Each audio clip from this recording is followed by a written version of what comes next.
ছোট ভাই শামীম জীবিকার তাগিদে দূর প্রবাসে চলে যাইতেছে। ওরে এয়ারপোর্টে দেওয়ার জন্য গেলাম, গাড়িতে উঠলাম, গাড়িতে উঠে যাইতেছি যে দেখেন এলিভেটর রোডে উঠলাম। পরে ওরে নিয়ে ভাবলাম যে একটা ভিডিও বানাই। শামীমরে বললাম যে তাকাও, ক্যামেরার দিকে তাকাইলো। পরে গাড়ি থেকে গিয়া যাইলাম এয়ারপোর্টের কাছে, ঢুকে গেলাম এয়ারপোর্টের গেটের ভিতরে ঢুকলাম।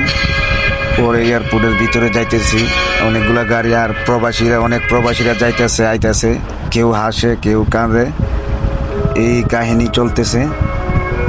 আর সবচেয়ে বড় কথা হচ্ছে প্রবাসে যারা বিদায় হয় তাদেরকে বিদায় দিতে গেলে খুব কষ্ট হয়। পরে দেখলাম যে সকালের সূর্যটা উঠছে, সূর্যটা নিয়ে একটা ভিডিও করলাম, পুরো এয়ারপোর্টটারে ক্যামেরায় ধারণ করলাম। এখন শামীমকে বললাম, শামীম দিকে তাকাও। পরে দেখলাম যে শামীম কান্না কান্না ভাব।